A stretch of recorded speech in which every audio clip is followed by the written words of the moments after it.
Ya, halo, shalom teman-teman. Perkenalkan nama saya Richard dari kelas 10 TAV 1 dan ini adalah pelajaran agama materi tentang karya pembaruan Allah. Dan di sini saya akan menjelaskan tentang karya pembaruan Allah dan maaf jika megang seperti ini. Ini saya gunakan sebagai mic. Ini sebenarnya namanya headset. Lewatkan. Sebelum itu mari kita berdoa. Ya Bapa yang ada di surga, ya Bapa, dalam nama Yesus ya Bapa, aku ingin memulai pelajaran ya Bapa. Kiranya pelajaran tugas agama hari ini ya Bapa bisa membukakan pikiran kami, membukakan pikiranku ya Bapa, agar bisa lebih merasakan pembaharuan-Mu Bapa di dalam hidup kami ya Bapa.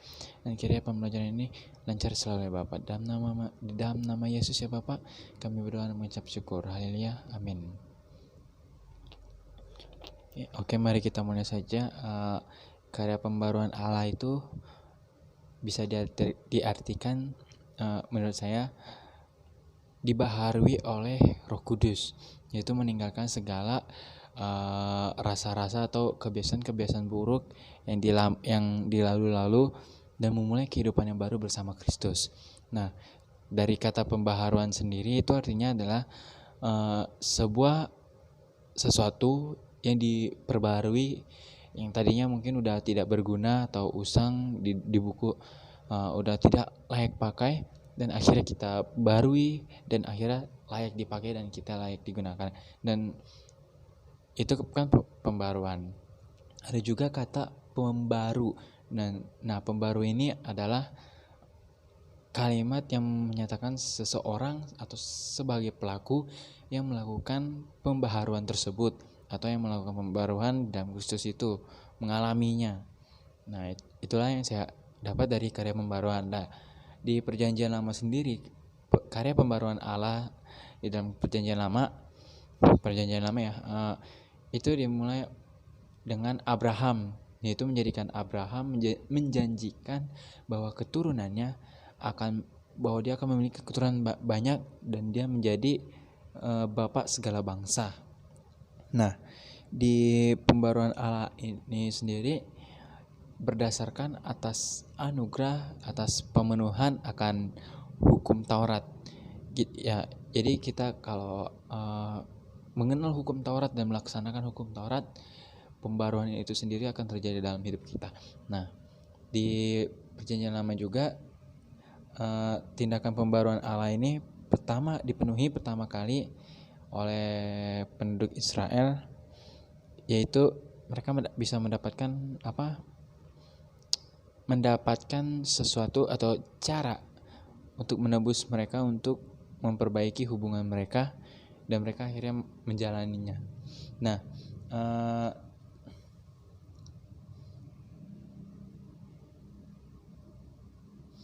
itu kan di Perjanjian Lama. Nah, di Perjanjian Baru sendiri,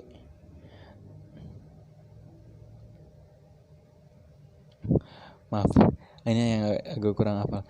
Nah, Perjanjian Baru ini, karya pembaruan Allah dalam Perjanjian Baru, semuanya itu mengenai tentang kehidupan Kristus atau perjalanan Kristus, yang artinya tentang Mesias, yang mengatakan bahwa pembaruan Allah sendiri tidak dapat terjadi jika tidak tergenapinya, yaitu kematian Tuhan Yesus di kayu salib, yang darahnya tercurah di atas kita untuk menebus dosa-dosa. Nah, jika itu tidak terjadi,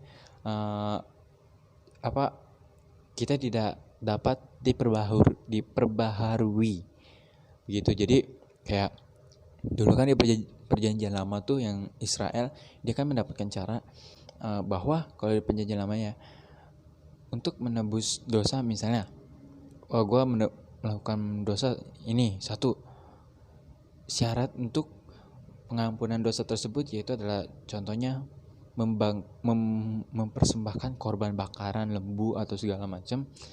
Nah, itu kita bakar dan memohon doa kepada Allah. Nah, dengan pengorbanan seperti itu, pembakaran seperti itu, korbannya itu baru dosa kita bisa dilepaskan.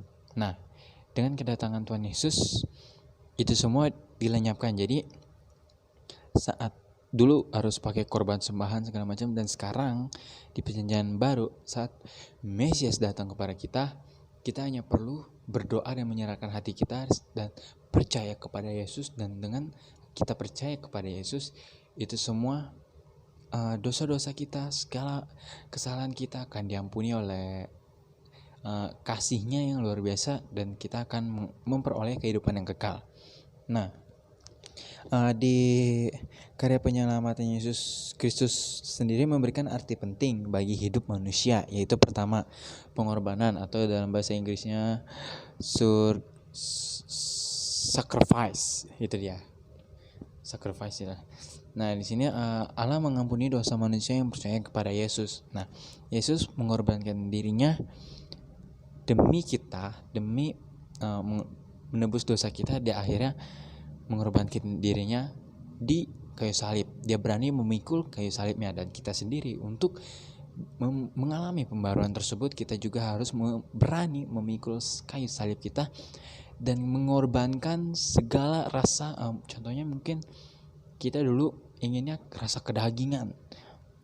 Nah, di sini kita harus mengorbankan rasa kedagingan itu, buang, dan kita harus berani untuk mengangkat kayu salib, bahwa aku tidak ingin melakukan kedagingan ini. Kita korbankan segala. Mungkin ya karena kan kedagingan itu enak.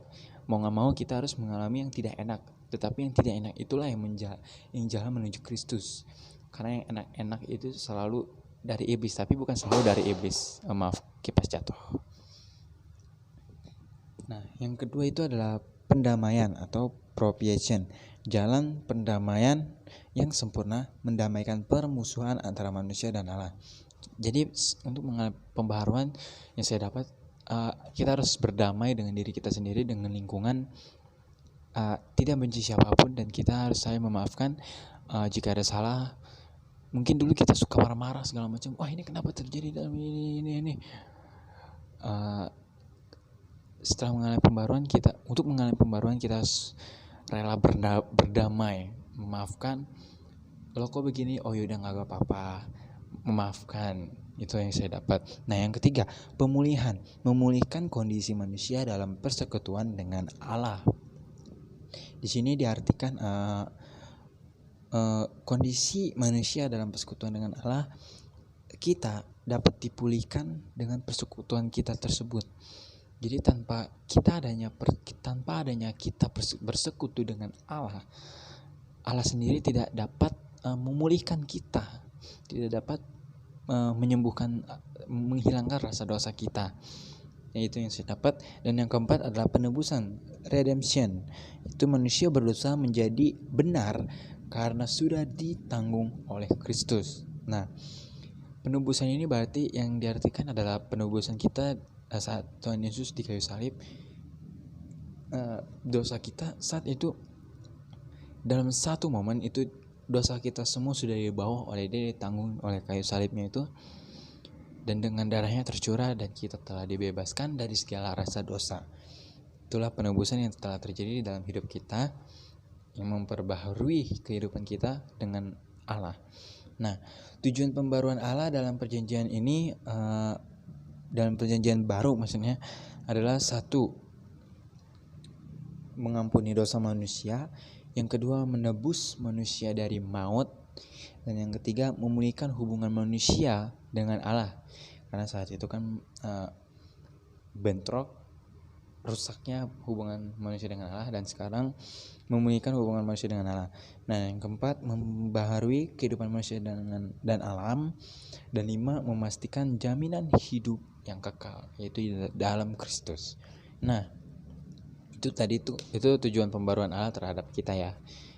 Tujuan pembaruannya itu ya supaya kita tertebus oleh dosa-dosa kita yang kita lakukan, dan Allah menginginkan kita untuk mendapatkan kerajaannya, untuk duduk di sampingnya dan hidup yang kekal, bukan memperoleh kematian yang kekal, namun memperolehkan kehidupan yang kekal. Itulah yang diinginkan oleh Allah kita, Kristus Yesus.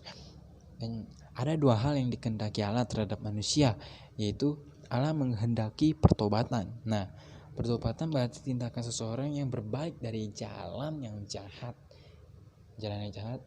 menuju yang baik. Tuh. Pertobatan yang artinya itu ya kita dulu kita berbuat jahat segala macam, ya hal yang buruk, tapi sekarang kita berbalik menuju yang benar.